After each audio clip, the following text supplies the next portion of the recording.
안녕하세요. 콘스탄트 김의 티스와 함께 돈 버는 아카데미. 이번 시간에는요, 돈 버는 증여의 스킬, 부담부 증여에 대해서 알아보도록 하겠습니다. 주택을 한번 증여해 보겠습니다. 10억 원짜리 주택을 증여해 보면요, 성년 자녀한테 증여하면 5천만 원 공제하고 9억 5천에 대해서 증여세는 2억 2,500만 원이 나옵니다. 그런데요, 대출이나 보증금을 끼고서 한번 증여해 보겠습니다. 10억 원짜리 단독주택인데 대출이 6억 원 있다고 가정해 보죠. 그 대출이 있는 경우도 있고 아니면 보증금이 6억 원이 있는 경우도 있겠죠. 전체를 증여하면 10억 원이 됩니다.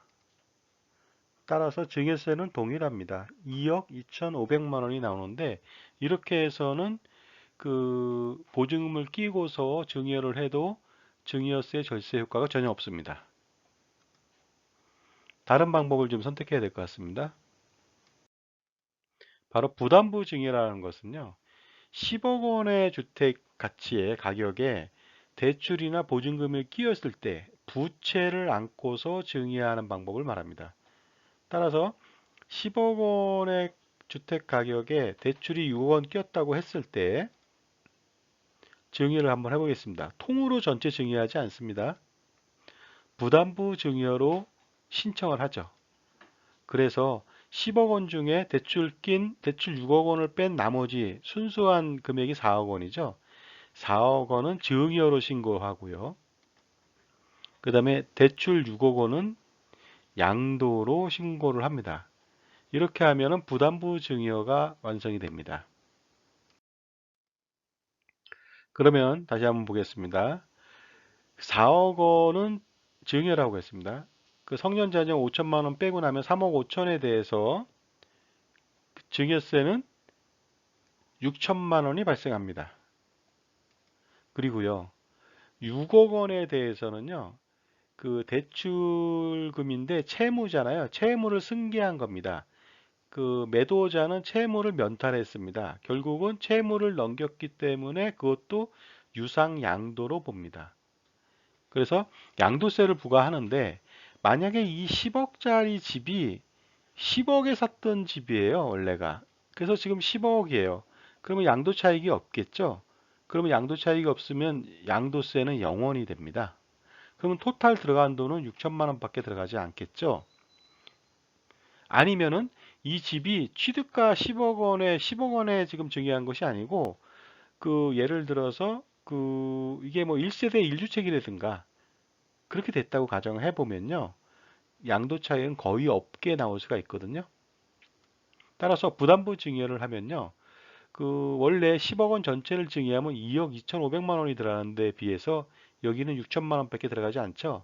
따라서 증여세 절세액이 1억 6,500만 원을 절세할 수가 있습니다. 부담부 증여를 활용하는 방법은요. 바로 양도소득세가 나오지 않는 주택 아니면 양도소득세가 적게 나오는 주택일 경우에 부담부 증여를 할 수가 있습니다. 거꾸로 양도소득세가 너무 많이 나오거나 예를 들어서 뭐 양도 차익이 많거나 아니면 1세대 2주택이나 3주택이다. 그럴 때는 양도세가 아주 폭탄처럼 날라오기 때문에 그럴 때는 부담부 증여를 하면은 증여세 통으로 증여한 것보다 훨씬 더 많은 세금이 나오니까 그 점은 유의하셔야 됩니다. 그래서 결국은 양도 차익이 없거나 비과세죠. 1세대 1주택 비과세 주택을 주던가 아니면은 양도 차익이 거의 없는 거 그런 것들을 준다면은 부담부 증여의 효과를 극대화할 수 있습니다. 그런데 양도 차익이 많은 경우 아무 생각 없이 그 부담부 증여를 신청하면 큰 낭패를 겪습니다. 10억 원짜리 주택인데 대출이 6억 원 꼈습니다. 똑같습니다. 그런데 양도 차익이 8억 원이래요. 그리고 이 사람은 1세대 2주택이라고 가정해 보겠습니다. 그러면 당연히 4억 원에 대해서는요, 증여세가 6천만 원만 나오는데 6억 원에 대해서는 그렇다면 얼마의 양도세가 나올까요? 자, 양도 차익 대상은요, 그 양도 차익의 8억 원에 그 전체 10억 원 중에 대출 비율이 6억 원이잖아요. 60%지 않습니까? 따라서 양도 차익의 60%를 계산하면 됩니다. 그것이 양도 차익이 되겠는데요. 그러니까 대출금에 해당되는 양도 차익이죠. 그래서 8 곱하기 60%라면 8, 4, 68, 8, 6, 48, 4억 8천만 원이 바로 6억 원이라고 하는 대출금을 양도했을 때 나오는 양도 차익이 되겠습니다. 그런데 1세대 2주택이에요, 이게. 그래서 10% 중과 대상이 됩니다. 그래서 4억 8천에 50%의 세율을 부과합니다. 그래서 나온 산출세액의 1.1%, 1.1을 곱하죠. 그게 뭐냐면 지방소득세 10%를 곱하게 된다면요. 양도세는 2억 3,606만 원이나 나옵니다. 그러니까 1세대 2주택에 거기다가 양도 차익이 많습니다. 그런데 무턱대고 부담부 증여를 하면 이런 현상이 나타나는 것이죠. 그렇다면요. 원래 그냥 통으로 증여했으면 2억 2,500만 원밖에 안 되는데 무려 그 부담부 증여를 해가지고 2억 9,700만 원이나 들어갔습니다. 증여세가 전체 증여세가 7,200만 원이나 더 들어가서 손해가 났죠. 자, 그래서 양도 차익이 좀 없거나 아니면 적은 주택은 비교를 해서 부담부 증여를 할 수가 있습니다. 이렇게 부담부 증여를 하는 것은 다 메리트가 있기 때문인데요. 메리트를 좀 알아보도록 하겠습니다. 부담부 증여는요. 통으로 증여하면 증여세 부담이 크죠. 근데 그걸 나누잖아요. 증여세랑 양도세랑. 그래서 증여세, 양도세를 분산하기 때문에 세금을 줄일 수가 있습니다.